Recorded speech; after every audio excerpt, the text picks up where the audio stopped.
السلام عليكم ورحمة الله وبركاته، ورجعنا لكم في حلقة جديدة في برنامجكم ثرو باص. بس زي ما عودناكم برحب بالصديق العزيز كابتن محمود نبيل. اهلا يا كابتن. ازيك يا ابو عامل عامل ايه؟ ايه الاخبار؟ الحمد لله، انت اخبارك ماشي، ايه؟ هتتكلم عن ايه النهارده؟ هنتكلم عن الاهلي اه والصفقات والتدعيمات اللي عملها. عندك 6 صفقات. مصطفى العش. وسلم على الله. نسيت، كنت لسه هسلم على انت سلم خدتني على عليه. طول. سلم عليه. تتنك في الكاميرا كده في ظهرها على طول، كان اللي عليك طار. انت عارف انا نجم من نجوم برنامج ابطال الظل.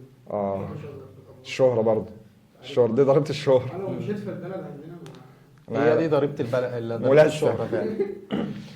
هنيجي النهارده نتكلم عن الصفقات والتدعيمات زي ما قلنا. النادي الاهلي مصطفى العش مرورا باحمد رضا، جراديشير، محمود حسن تريزيجيه، والصفقه الاخيره اللي قلبت الدنيا اشرف بن شرقي. انت شايف ان الصفقات دي كافيه للنادي الاهلي في دوري الابطال مرورا بكاس العالم للانديه، ولا الاهلي محتاج صفقات في بعض الاماكن تاني؟ لا، هو دلوقتي في دوري الابطال، لو على دوري الابطال الصفقات دي كافيه، انما كاس العالم للانديه عشان ينافس الفرق اللي موجوده معاه، انت شايف ريال مدريد، تشيلسي، بروسيا، بايرن، مانشستر سيتي، الفرق دي كلها، فمحتاج اكيد تدعيمات ايه الاماكن مثلا اللي محتاجها؟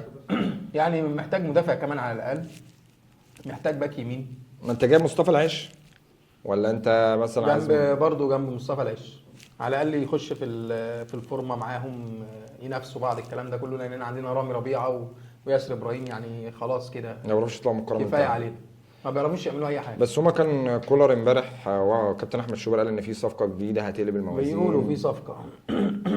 يعني الصفقات دي كافيه مرورا بالدوري ودوري الابطال. في كاس أيوة، العالم أنا محتاج أعتقد إن هي برضه. كافيه يعني. انت شايف بقى الصفقه اللي قلبت الدنيا على السوشيال ميديا، صفقه اشرف بن شرقي، انها مكيده وخيانه عظمى للاهلي وما ينفعش ان هو كان يجيبه، وده احتكار للاعب زي ما بيقولوا. انت شايف ده عادي، ولا الاهلي كان المفروض يروح للاعب تاني، ولا انت شايف الموضوع ازاي؟ والله عندنا المنطق في مصر عندنا بقى ماشي الفتره دي بنفس الطريقه دي، يعني برضو الاهلي خد لعيبه من الزمالك، والزمالك خدت لعيبه من الاهلي، يعني عبد الله السعيد، ناصر ماهر، احمد حمدي، فبقى في تحس ان في مكيده، ما بقتش كوره ولعب كوره، بقى شغل بقى، لا انا هخطف ده، لا انا هجيب ده مكانه، لا الكلام ده كله، فمش لعب كوره ده خالص يعني. هو انا شايف انها مش مكيده ولا مش هو مقتنع عامه في الفرق بصراحة. بره، فرق في اوروبا بره خلينا بيعملوا نفس الحكايه يعني. خلينا حتى ناخدها هنا واحده واحده. اولا اشرف بن شرقي مش مواليد 100 عقبه يعني. لا طبعا. تمام، ان هو اصلا ما جاش من الاهلي على الزمالك دايركت، الراجل راح للجزيره ومن الجزيره للريان، ومن الريان الاهلي اشتراه. ما هو بيقول لك شغل كباري بقى.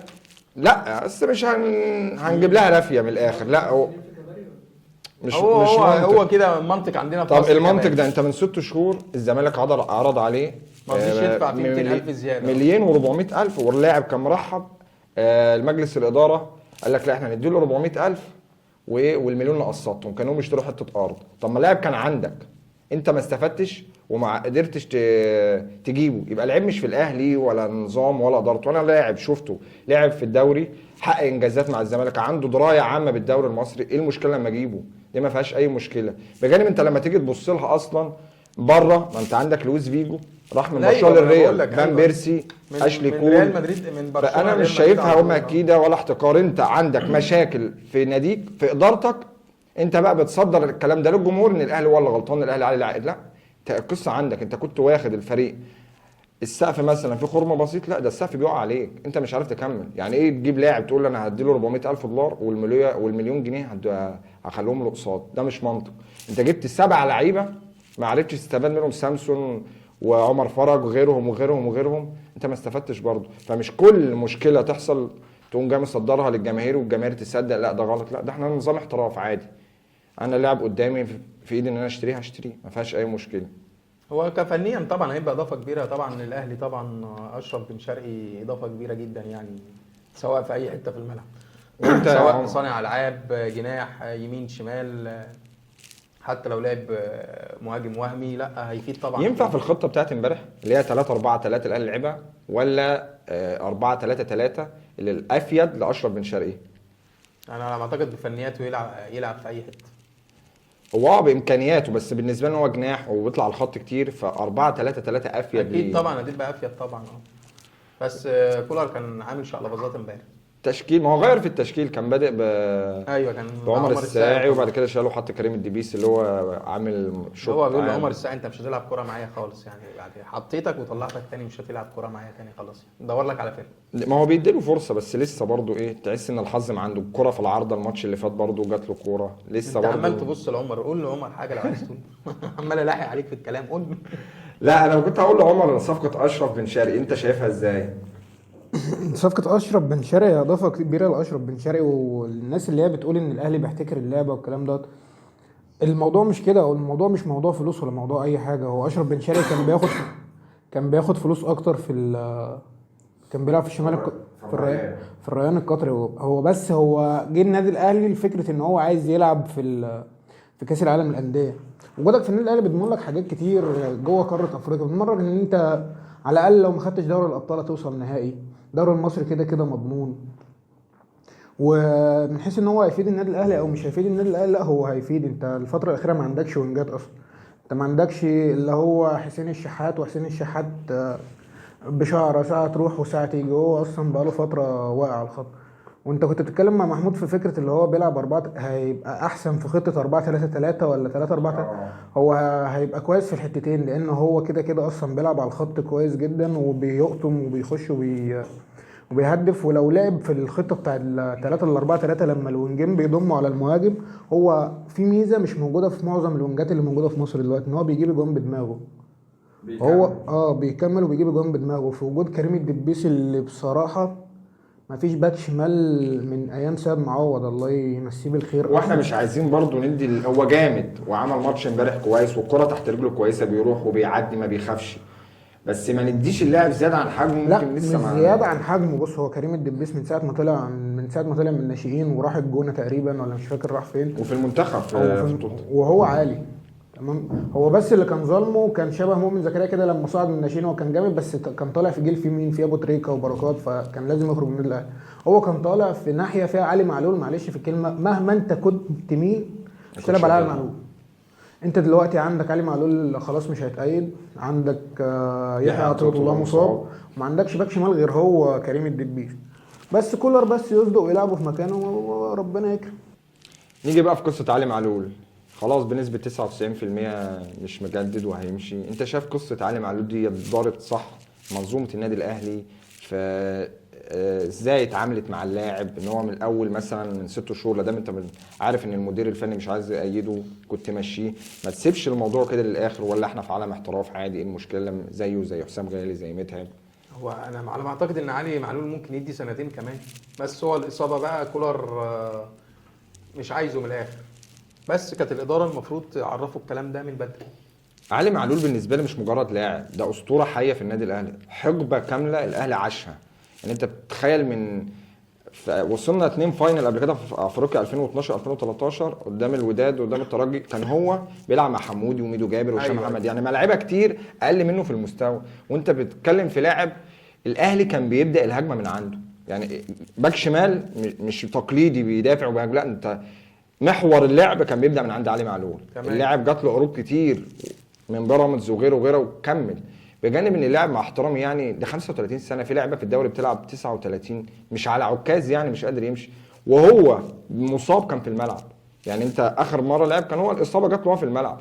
انا بالنسبه لي علي معلول مش لا يقدر يكمل، ومع احترامي ما فيش باك شمال في الاهلي يلعب عليه. انا علي معلول يلعب على اي حد في الاهلي، حتى لو انت كنت عايز تمشيه كان من بدري من 6 شهور تعرف.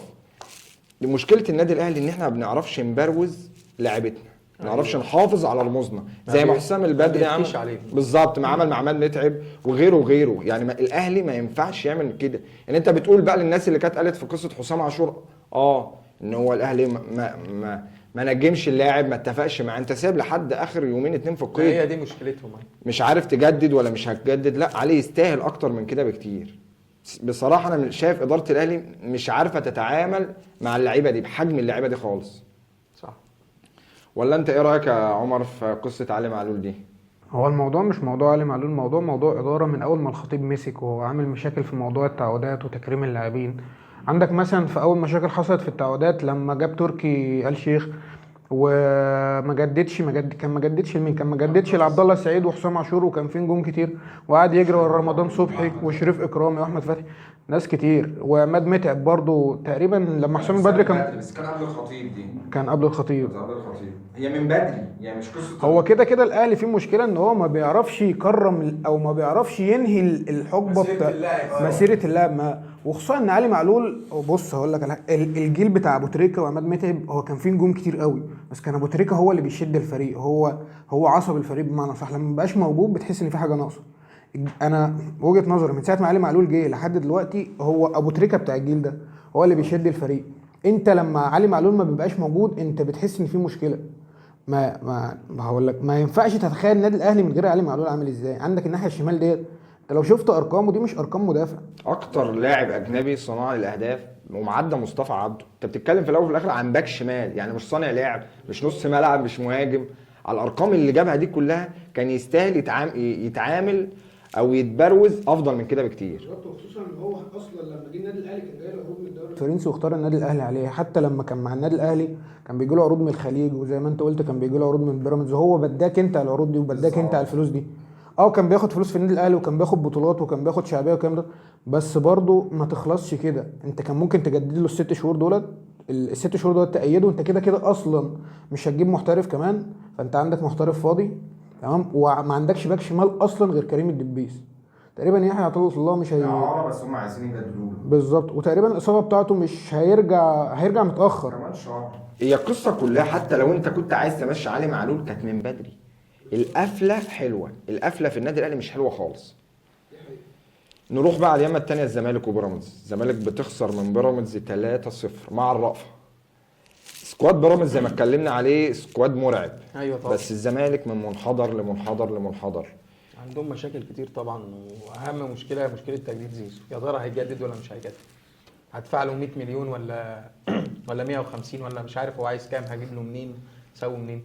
الصفقات اللي كانت بتيجي السمسره منها مصالح، الكلام ده كله. في لعيبه اتباعت بفلوس، الفلوس دي راحت فين برضو؟ الجماهير بتسال شكل الفريق رايح على فين؟ لا، رايح على منحدر سيء جدا يعني. انا بالنسبه لي قصه زيزو خدت حجم اكبر من حجمها بزياده. يعني هي قصه في الاول اداره. انا لاعب عندي ب 10 قروش، متفق انك تكسب تطلع بالرقم ده، متفق، مش متفق خلاص. زيزو الزمالك كان ممكن يستفاد منه من 6 شهور لما جاله عرض ب 4 مليون دولار، كنت فكيته ب 3-4 لعيبه. ايه المشكله لما تبيعه وتكسب من وراه مبلغ وتشتري من بعده كام لاعب تاني؟ يعني المشكله ان هو هيروح لاي فرقه هيجي يعني كنادي. انا بتكلم كنادي الزمالك.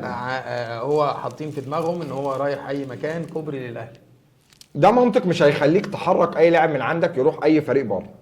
طب ما الاهلي في عزه مشى وليد ازارو هداف الدوري برقم كويس، بعده ايفونا وكان هداف الدوري مشاه برضه، وديانج. انت لما اللاعب عندك بيجي له رقم كويس، ايه المشكله لما تمشيه تجدد بالفلوس دي، تجدد العقود بتاع اللعيبه؟ انت عندك 6-7 لعيبه عقدهم بينتهي، نصر واحمد حمدي وعبد الله وعواد وغيره. انت كنت جددت اللعيبه دي وكنت اشتريت. القصه قصه اداره، الاداره فاسده فيها مشاكل. كابتن حسين لبيب، كابتن احمد سليمان لازم يشوفوا حل. يعني حتى رجال الاعمال عمل لجنه كوره كبيره من ضمنها ميدو وحازم امام. هم دخلوا بقى رجال الاعمال احمد ممدوح عباس والدكتور جمال العدل أيوة. عشان والقرض اللي خدوه 250 مليون يسد الدنيا شويه. بس هي انا بالنسبه لي المجلس ده نفسه لازم يمشي. الوضع فيه بقى سيء للغايه. ولا انت شايف يا عمر؟ هو الزمالك وجمهور الزمالك عندهم مشكله اللي هو تأليه اللاعب.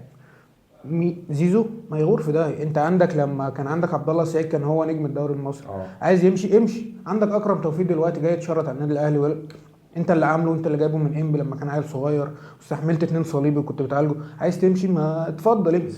زيزو هيمشي تمشي. انت عندك شيكابالا، ما هو شيكابالا لما كان عايز يمشي ما هو مشي، والزمالك كان بياخد دوري، الزمالك كان بيلعب وكان بيلعب في دوري ابطال افريقيا وصعد نهائي دوري ابطال افريقيا. دي المشكله في الزمالك. معلش هقول لك على حاجه، زيزو بيعمل اكتر من اي بيجري على الخط وبيرفع، بس هو لعيب كويس بس مش الرقم ده بالظبط. هم اللي عملوا فيه كده. زيزو كويس على عينه وعلى راسه، بس هو ظهر في الزمالك ليه؟ هو مش ظهر في المنتخب ليه؟ عشان هو الفريق كله بيلعب لزيزو. هات اي دي برضو المشكله في رصاد الحربه مثلا اللي في الدوري المصري بتروح اهلي وزمالك. الفرقه كلها بتبقى بتلعب لراس الحربه ده. هات راس الحربه دوت مثلا قول له العب في منظومه شبه منظومه الاهلي. انت لازم تخدم على الفريق مش الفريق هو اللي يخدم عليك. بالظبط. هتلاقيه تعبان. انت زيزو لو طلع بره انا بقول لك هيبقى لاعب عادي. هو حلو عشان ما نكونش منكرين لا هو حلو لزيزو. بس مش الرقم ما ده. يستاهلش والحوار زاد عن حقه بالظبط. يعني 6-7 شهور بجدد لاعب كل يوم، لا هيمشي، لا هيقعد، لا هو يشتري عنده حتة بند في أرض. عقده ان هو بيجدد العقد بتاعه كل سنه. بس ده اللي حط البند نفسه غلط، زي البند اللي حطوه لزياد كمال. هي القصه كلها ان الاداره نفسها فيها مشكله ومش معترف انها غلط، لا ده بتصدر للجمهور ان الاهلي هو اللي عامل لنا المشكله، التحكيم اللي عامل لنا المشكله، الاهلي بيخطف اللعيبه، احتكار للفلوس. لا انت كان عندك، انت كسبان دوري وكسبان كونفدراليه، كان عندك حكمه افضل من كده انك تقدر تشتري لعيبه وتطلع اللعيبه من عندك وتجدد. القصه كلها في المنظومه الاداريه مش صح خالص. بص بيحسب الفلوس اللي دخلت الزمالك اخر سنه او سنتين كان داخله لها في مليار و400 مليون جنيه. انت بعت امام عاشور ب 3 مليون دولار، عملت بيهم ايه؟ رحت جبت بيهم سامسون ب 2.5. سامسون دوت انا لو رايح حجز مش هاخده معايا بجد والله. لا ده كان ب 800,000 دولار اصلا كان عنده ما بياخدش. كان بياخد هناك وهقول لك حاجه، ده لسه مستمر، الزمالك لسه متعاقده مع مهاجم افريقي برضه على الله شبه سامسون كده، ويروح يجيب ابراهيم النضاي وناس تعبانه كده وعمر فرج ومش عارف مين وزياد كمال بعقد غريب. هي الاداره نفسها اللي عامله مشكله. الاداره دي لو تمشي وتجيب ناس بتفهم كوره الزمالك هيبقى افضل من كده بكتير. هي لو الاداره تحط سيستم شبه النادي الاهلي. بص هو النادي الاهلي عنده مشكله، يعني انا اصلا ما بحبش الخطيب وشايف ان ادارته للنادي اصلا من ساعه ما بدا لحد دلوقتي زي الزفت. بس كفايه عليه كده بقى. اللي بيفرق ان النادي الاهلي كان ماشي بسيستم. بالظبط. هو الخطيب وحش الخطيب حلو، هو هيفضل ماشي على السيستم ده. الرولز ماشيين عليه بالظبط. لكن الزمالك لا، حسن لبيب جه ده مرتضى منصور كان بيسرقنا، مرتضى منصور جه لا الزمالك انا واخده خرابه فاهمني. هم لا انت لازم تكمل على اللي انت بتعمله. هو بيراميدز اشتغل وهو ساكت تمام، بيجيب صفقات كان بيلم. طب ما بيراميدز لما هتتكلم في فلوس واحتكار كوره، بيراميدز ما بيسيبش لاعب في الدوري المصري حرفيا، ما بيسيبش لاعب في الدوري. هو وبارقام خياليه بالظبط. جاب رمضان برقم خيالي، في احمد فتحي بعبد الله بمصطفى يعني انت عندك سكواد بيراميدز. لو هنقول بقى احتكار فعلا زي ما انت بتقول يبقى هو بيراميدز بقى هو اللي محتكر اللعبه. وبمناسبة رمضان صبحي، ما انت لو ركزت ما نقول مثلا رمضان صبحي كان اصغر من زيزو ونجمه اعلى من زيزو وكان بيلعب في الدوري الانجليزي. لما جيت شرط على النادي الاهلي عايز تروح بيراميدز اتفضل. لكن زيزو ساعه ورد عليا بالظبط. لكن زيزو عنده كام سنة؟ هيديك كام سنة؟ معلش مهاري لا مش ما هو سريع وبيرفع وضربات جزاء والشغل ده. رمضان صبحي اعلى منه. بس في نفس الوقت انا كنت شايف لما كان بيجدد مع النادي الاهلي كان هيشتريه ب 6 مليون دولار. لا كتير عليه. مفيش لاعب في الدوري المصري كله يدفع فيه كده. مفيش لاعب في الدوري المصري بالنسبه لي يجيب 5 مليون جنيه. هي الارقام بقت خياليه، السبونسر والدعايه والسمسار. هو على فكره ده برضه الدنيا بقت غاليه. ده برضه بسبب الخطيب، بسبب ان هو اللي دخل تركي آل أيوة، وخلاه يجيب صلاح محسن. ايوه صلاح محسن ب 40 مليون. بالنسبه للمكيده دي، ما هو من زمان لما الاهلي اتعاقد مع شيكابالا وشيكابالا بعد ما خلاص مضى للاهلي قال لك لا انا مش عايز العب في الاهلي ومشاه. لو المكيده دي بقى ما احنا كنا مضينا لاعب عايز يمشي هيمشي. الاهلي ما بيجيبش لاعب غصب عنه بدليل اشرف بن شرقي اصلا عرض نفسه كنت لسه هقول لك عرض نفسه على الاهلي وتنازل على 400,000 دولار عشان بقيت مستحقاته عشان يجي الاهلي. هو كان في معرفش الحوار ده حقيقه ولا لا، بس كان بيتقال ان هو قابل امير توفيق قبل ما يمشي من النادي الاهلي. قال له يا كابتن انا عايز اجي النادي الاهلي معاك. وقال له والله احنا نفسنا ان انت تيجي، بس كولر ما كانش موافق ساعتها ان هو يجي، او كان عنده الوينجات اللي كانت عنده كانت مكفياه مش عايز حد تاني. وكده نبقى وصلنا لنهايه حلقتنا وشوفونا في حلقه جديده برنامجكم سرور وعصر.